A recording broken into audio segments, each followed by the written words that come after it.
Welcome to this MVP Breast Keepers episode.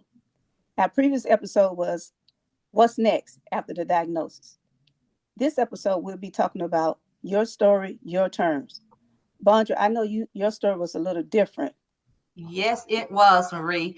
And with that, I just want to share a few things because my sharing was on my terms. It wasn't, I wasn't open with it.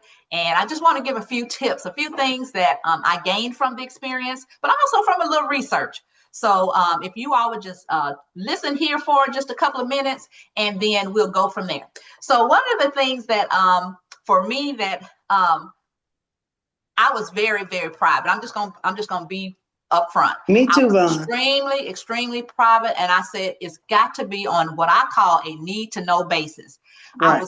I immediately started reflecting on who I could tell first, my trusted friends, any family that I felt I could tell it. And when I shared it, I immediately set the boundaries. I said, this is for your ears and your ears only. So going back to when I shared in our previous episode, I said I only shared that with my boss that I had to be out. That was the only thing that I shared. And from there, I went to, of course, human resources, because you do have to disclose something to your employer. And that's another episode in itself. But I had to complete the FMLA paperwork, that kind of thing. But I still, and I'll say this, I even asked them, I said, can my supervisor see what the paperwork is about? And they told me no. So that made me feel very good. Now, I want to ask both of y'all something. Do you all remember when Jamie Foxx was ill? Mm-hmm. Yes. Mm-hmm. What I learned about that is that he wanted it very private. He didn't want, a lot of people were speculating and coming up with all kinds of things. And so that was his personal choice. And I'm sure many other persons, whether celebrities or others, they wanted their scenario, whatever they were going through, to be private. Right. And so that was one of the things that, and I kind of was raised differently, was taught not to talk. And, so I just was raised differently when it comes to communication.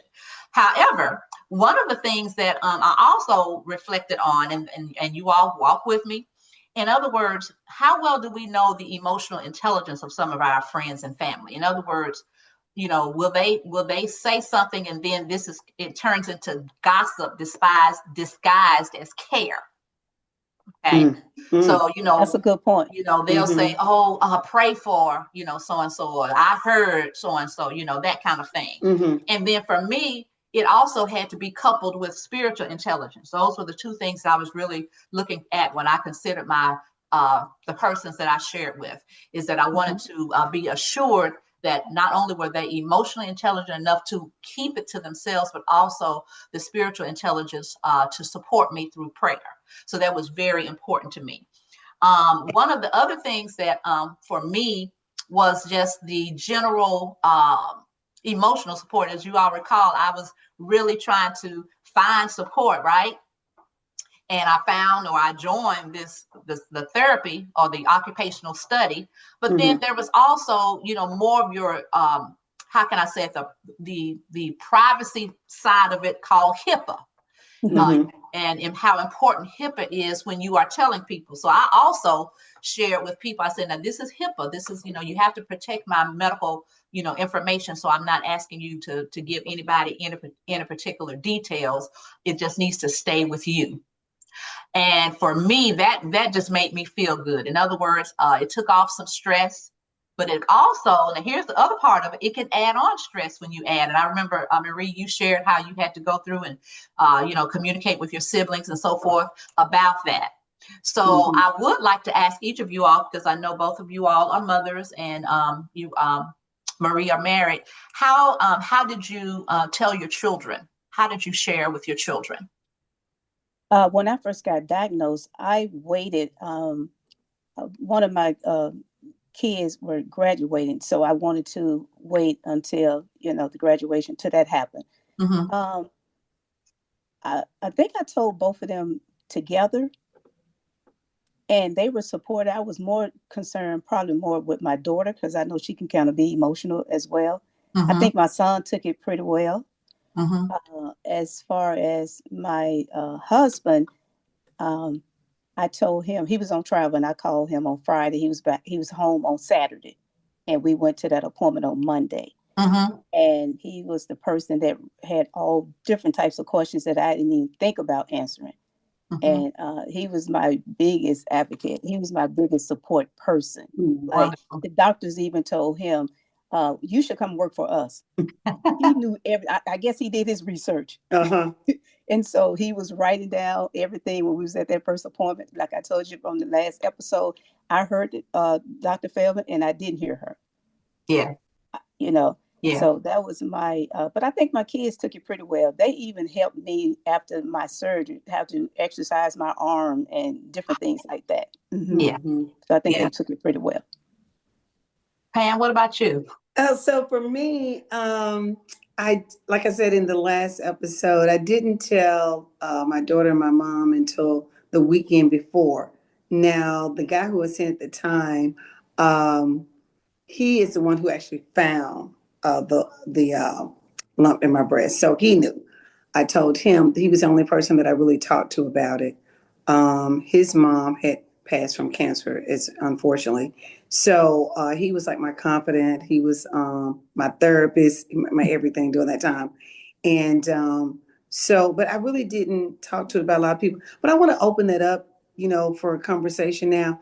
It's Mhm. like, why is it as women do we feel ashamed to talk Yes. about it? That's really what it is. If you think about it, when you have something wonderful going on in your life, you get a promotion at work, if you're pregnant, and a lot of things like that, you're like, oh, or you're getting married, you tell people, oh, you're so excited. But when it's something that's health related that you really have no power over, it's nothing you can do. Why is it that we feel ashamed, like we've done something wrong, and we don't want to tell people? Right. This And is and, my I, and I'm perspective. saying from my perspective, Yeah. I felt kind of shy. I questioned some things Mm-hmm. I'd done and why this. Like I said, I was in Right. the peak of my life with those marathons. But why as women do we feel ashamed when we get a disease? This was my take.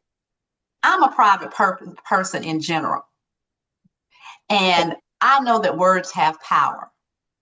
And so, what I was wanting to ensure is that if something was spoken, I knew the people that would speak positive and affirmative. And again, when and I'm waiting, there's going to be a period where I may have to be approached by someone who found out, and I may be asked, why didn't I tell that person? And my answer is going to be because I did not want to be bamboozled with text messages, and how you feeling this morning, and I'm going to send you this song. I got a couple of those kinds of texts, and I had to just say, hey, but that's not my song. Let me. I got my own playlist. Seriously, I did. I got my own playlist, and I still complete that playlist every morning when I wake up, when I do my morning regimen, because again, people want to be helpful, but you don't really know how helpful is to me. So when you say, shh, your story, my terms, let me allow you, and this is one of the things, to share with you what I need from you. Those are my terms. That's a good point. In other words, That's a very good point. I had a lady that was willing to go to the doctor with me. I had a couple of nurses that were willing to. Hey, they just said this word to me, and I really don't know what it is. Da da da da da. So I had a couple of nurses in my arsenal. I'm going to call it my arsenal because I'm fighting. Okay. So I had a couple of nurses. I had some prayer warriors in my arsenal. Some show enough prayer warriors in my arsenal. And so I just knew that if I kept it in this nucleus, I felt safe. It wasn't about them. It wasn't about shame, because we've lived long enough to, know about people and their illness and so forth. But because it was my situation, I wanted it to be my way. It just had to be my way. And then sometimes you can talk too much about your situation. Again, just words have power, and I just wanted to make sure the power came out the right way. I love that. I reached out to you. I love that. Words have power, and you, like you said, you reached out to let them know what they could do for you. Yes. What about you? What about you, Ray? I was kind of maybe like ashamed at first. Me too. Yeah. I was a little ashamed, a little embarrassed. I wanted to support. I just didn't want the pity party. I just didn't want to, like Bonjour said, I didn't want a lot of text messages everybody calling you. You have to explain, what your diagnosis was, 15 times. what's the stage. That's emotional enough. Just trying to, in your own mind, that you have the big C and the things that you Yes. got to go through. And it all depends on your type of, surgery that you had. And then you start thinking, people looking at your breasts. Yeah. I even felt that at one time when, people. Oh, my people breasts just and what looking my at you and they breasts see are. you. Yeah. Yeah. Yeah. So I kind of felt like that with being single term. I was like, and I know this may seem very vain to a lot of people, but I was kind of like, okay, when I talked to Dr. Preacher, like, okay, where are you going to cut me and how many times I'm going to get cut? Because, I'm still single, Dr. Preacher. right. I want to get married again. I don't want it all botched up. Let's talk about it. And she respected. She said, no, there's nothing wrong with this. You want to know. I want to get a good idea of, here's my planning coming out here, my project.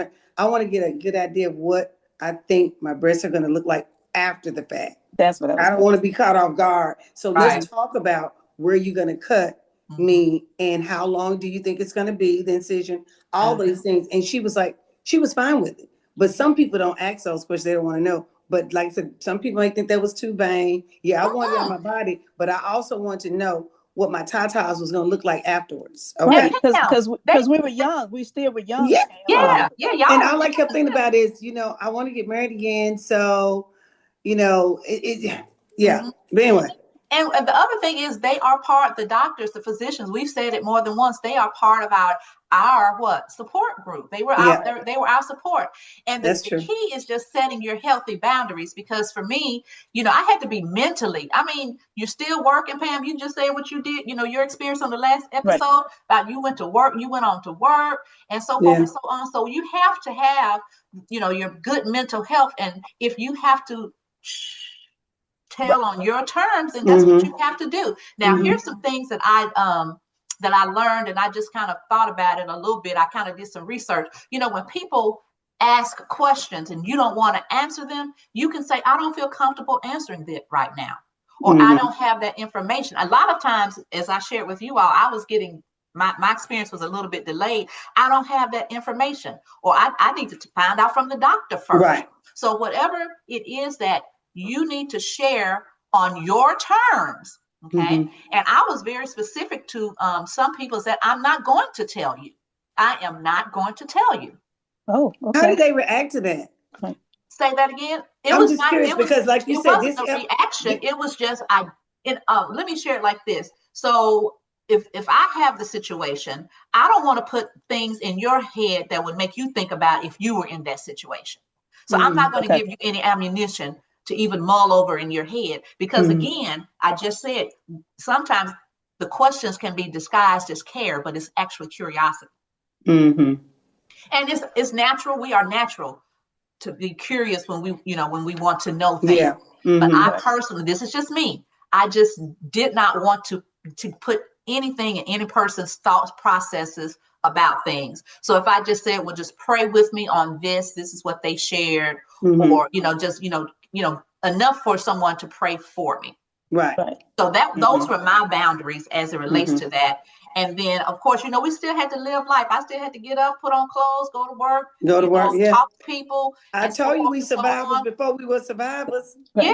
So I want to piggyback a little bit of what Pam said, that she was talking with her doctor that she wanted to get married again. She wanted to know what her breast was going to look like. And I'm married and still married. You still have that. What is my breast? I got a husband, but still, you still want your body to look like womanly, like you've never been through anything. Yes. Whether you're married or you're not married. Right. That's a very good point. Yeah. That's a good point. And I do want to share this little one quick story. I was on a trip this summer to Greece, and one of the she was just diagnosed maybe about 6 months to a year, and she decided to have I don't want to tell what type of surgery she had that she opted to have, but she did not mind raising her top at all. And showing everybody. We were on the bus and she just raised her top. And I thought, wow. She shared that she had breast cancer with everybody on the bus. Wow. And I want to say maybe it was about 20 of us, and she shared, and she raised her, and so I had to talk to her after, once we got off the bus, pulled her to the side. Like, I like your spirit. Like, her She spirit got a was lot of so high. courage. Like, you just was diagnosed 6 months to a year, and you already raising your top. Yeah. Like, she got a lot of courage. She had a lot of courage, because I could never do and that. a lot of enthusiasm, it sounds like. Right. And I tried to stay as positive. I know you ladies as well. You try to stay as positive as you possibly can. Right. And that's the key. And I wanted positive people around me. I wanted people that were going to be encouraging and saying, this is going to be all right. And, that's your terms. So it's your story, your terms, just like we're sharing now. Yeah. And so if someone is watching this and you see the different perspectives of us, please don't take it personal. DTIP, I sometimes tell people, don't take it personal. DTIP. Oh, I love that. Simply because it DTIP. is how this person wanted it, and it is how that person wanted it, and it is how that person wanted it. And I also took that page from my father, who went through a very brief journey with carcinoma. Oh, okay. So he really exampled to me.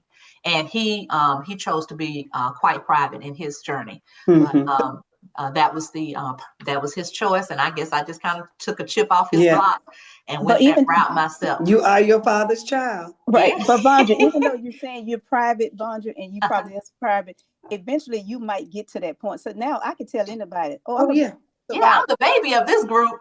Right. So, Vondra, but you're gonna get to the point where I'm a breast cancer survivor. You don't care who you share it with. Yeah. Right. I did. But that takes time. That takes time. Well, that doesn't happen overnight. That takes time. I was invited by Pam, and the first go round they asked for, they asked for people to stand. I didn't stand. And then the second time I said, I'm a survivor. I was just talking to myself. I said, I am a survivor. And I stood up. I was like, I stood up. She did. And got to give. And got to give. No, you got two gifts. You went to Pam's church because Pam had me at the church. Yeah. Told me so that was for me. That was my first muscular move. Oh, okay.